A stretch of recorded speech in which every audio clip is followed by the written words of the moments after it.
Breaking news. Sa kauna-unahang pagkakataon, mula nang sumiklab ang digmaan sa pagitan ng Israel at ng Hamas, IDF magsasagawa na ng ground operation sa sentro ng Gaza sa Deir al-Bala. Samantala, may kumalat na balita na di umano merong 67 na mga Palestinian na nag-aabang ng mga aid ang nasawi dahil sa Israeli forces. Sabi ito ng Hamas-run ministry. At Iran may inamin. Ano ito? Yan ang ating pag-uusapan sa videong ito. Pero bago ang lahat ay huwag kalimutang mag-subscribe. I-like na rin ang videong ito kung okay lang at i-click ang notification bell. Napakalaking tulong yan para sa akin.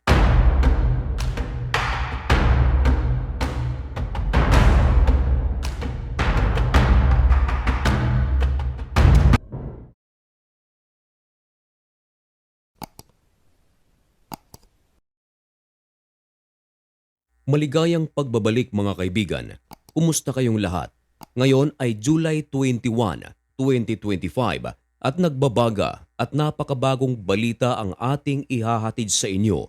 Ito ay tungkol sa pinakabagong ginawa ng Israel sa Gaza. At mga kaibigan, meron ding inamin ang Iran na talaga namang pinag-usapan ng mga commenters sa iba't ibang platform. Unahin natin mga kaibigan ang ginawa ng IDF. Sa kauna-unahang pagkakataon, mula nang sumiklab ang digmaan sa pagitan ng Israel at ng Hamas, IDF ay magsisimula ng gawin ang kanilang ground operation sa sentro ng Gaza. Ito mga kaibigan ay particular na lugar na nasa Deir al-Bala. At ayon sa IDF mga kaibigan, tapos na ang kanilang ginawang pag-i-issue ng evacuation order sa lahat ng mga Palestinian na nasa southwest of the city of the central of Gaza Strip. Ipinagpatuloy pa rin ito ng Israel kahit paman sa kaliwat kanan na pagharang ng ibang mga world leaders sa kanilang plano. Now, ang tanong, bakit pa rin ito ginawa ng Israel?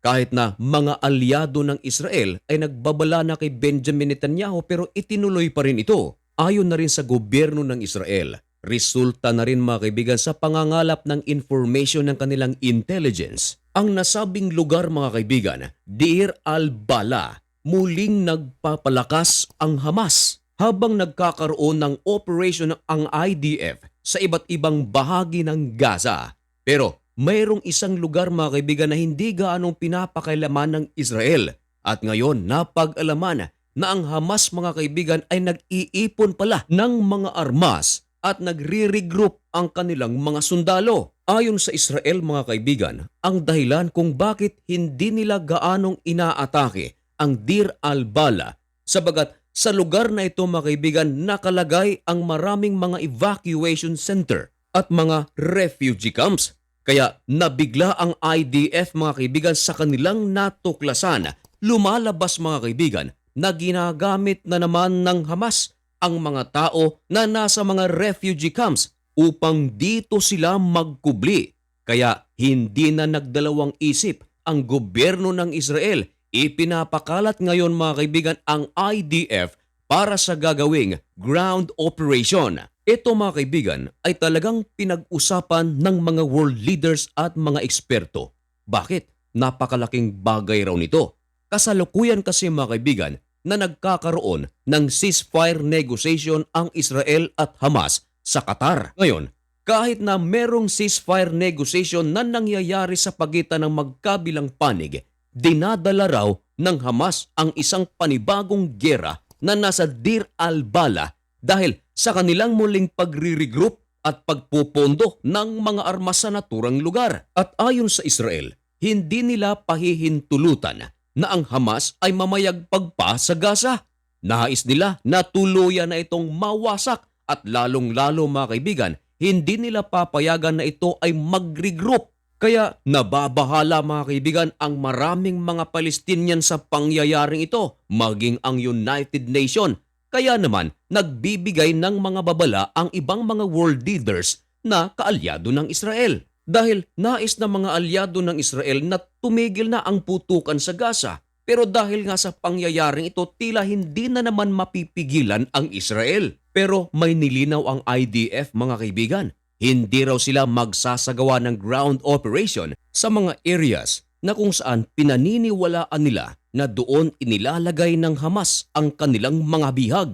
Ito ay upang hindi madamay ang mga bihag sa kanilang gagawing operation. At dahil dito, libo-libo na namang mga Palestinian ang iiwanan ang kanilang refugee camps na nasa Deir al-Bala at magtutungo sa Masawi area. Malapit ito mga kaibigan sa coastal area. At dahil pinag-uusapan na rin lang naman natin mga kaibigan ang mahirap na sitwasyon ngayon sa Gaza at dahil sa kahirapang ito, matindi ang pangangailangan ng maraming mga Palestino. Bawat mga humanitarian trucks na papasok sa Gaza, maraming mga Palestino ang nag-aabang.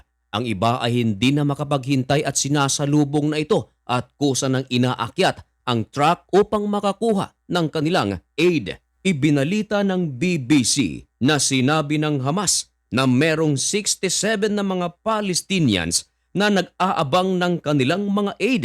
Nasawi raw ito dahil sa operation ng Israel. Pero nagsalita ang Israel dito mga kaibigan, pinabulaanan ang balitang ito. Ayon sa Israel, nagpaputok nga sila pero warning shot at ang nasabing 67 na mga nasawi, wala raw itong katotohanan.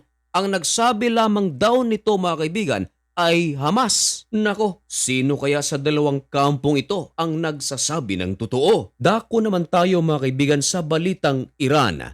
Iran, may inamin at ito mga kaibigan ay tungkol sa ginawang pag-atake ng Israel noong nakaraang gera nila, 12-day war. Inamin ng Iran na talagang nawasak ang kanilang mga air defense system dahil sa mga sunod-sunod na ginawang pag-atake ng Israel gamit ang kanilang mga fighter jets.